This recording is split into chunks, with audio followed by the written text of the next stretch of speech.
Friends, എല്ലാവർക്കും എൻ്റെ YouTube ചാനലിലേക്ക് സ്വാഗതം. അപ്പോൾ സബ്സ്ക്രൈബ് ചെയ്താൽ കാണുന്നെങ്കിൽ പ്ലീസ് ഒന്ന് സബ്സ്ക്രൈബ് ചെയ്തൊന്ന് സപ്പോർട്ട് ചെയ്യണം കേട്ടോ. അപ്പോൾ നമ്മുടെ ഇന്നത്തെ video lunch box packing video ആണ് കേട്ടോ. അപ്പോൾ നമ്മുടെ ലഞ്ച് ബോക്സിന് ഇന്ന് 3 പ്രത്യേകതകളുണ്ട്. ഫസ്റ്റ് പ്രത്യേകത എന്ന് പറയുന്നത് നമ്മൾ ഇന്ന് കൊടുത്തു വിടുന്നത് നമ്മുടെ കാപ്പിയാണ് കേട്ടോ, അതായത് പലഹാരമാണ് കേട്ടോ ഉച്ചയ്ക്ക് കൊടുത്തു വിടുന്നത്. ഇതിന് മുമ്പ് ഞാൻ കൊടുത്തു വിട്ടിട്ടുണ്ടെങ്കിൽ പോലും ഞാൻ വീഡിയോ എടുത്തിട്ടുണ്ടായിരുന്നില്ല. അപ്പോൾ ഇതിന് ദോശയാണ് കൊടുത്തു വിടുന്നത്. പിന്നെ രണ്ടാമത്തെ കാര്യം എന്തെന്ന് വെച്ചാൽ ഇത് നമ്മൾ ലാസ്റ്റ് എന്ന് വെച്ചാൽ എക്സാമിന് മുമ്പുള്ള ലഞ്ച് ബോക്സ് പാക്കിംഗ് ആണ്. ഇനി ഓണം കഴിഞ്ഞിട്ടേ ഉള്ളൂ ലഞ്ച് ബോക്സ് പാക്കിംഗ് കേട്ടോ.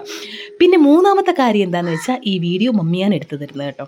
അതുകൊണ്ട് കുറച്ച് ഷേക്കിംഗ് ഒക്കെ ഉണ്ട്, ഒന്ന് ക്ഷമിക്കുക. അപ്പം നമ്മൾ ദോശ വെച്ചിട്ടുണ്ടായിരുന്നു കേട്ടോ, ഒരു 4 ദോശ വെച്ചിട്ടുണ്ട്. കാരണം അവൾക്ക് പ്ലെയിൻ ദോശ ഭയങ്കര ഇഷ്ടമാണ് കേട്ടോ. അതിൻ്റെ കൂടെ അവളുടെ ഫേവറേറ്റ് ആയിട്ട് തക്കാളി ചമ്മന്തിയും വെച്ച് കൊടുത്തിട്ടുണ്ട്. പിന്നെ സാമ്പാർ കേട്ടോ, സാമ്പാർ ഞാൻ ചിരിച്ച് കാണിച്ചപ്പോഴേക്കും എൻ്റെ കയ്യിലോട്ടങ്ങ് വീണു കേട്ടോ. അപ്പം നമ്മുടെ ലഞ്ചിൻ്റെ കാര്യം കഴിഞ്ഞു. ഇനി നമുക്ക് വെള്ളം വേണമല്ലോ എപ്പോഴത്തേയും പോലെ തന്നെ. അങ്ങനെ നമ്മൾ ചൂട് വെള്ളവും കൂടെ നിറച്ച് കൊടുത്തിട്ടുണ്ട് കേട്ടോ. അപ്പോൾ ഇത് ഇത്രയേ ഉള്ളൂ ഇന്നത്തെ വീഡിയോ. ഇഷ്ടമായി ഒന്ന് സബ്സ്ക്രൈബ് ചെയ്ത്, ഒന്ന് ലൈക്ക് ചെയ്ത്, ഒന്ന് കമൻറ്റ് ചെയ്യണം കേട്ടോ. അപ്പം നമുക്ക് അടുത്തൊരു വീഡിയോ കാണുന്നിടം വരെ ബൈ.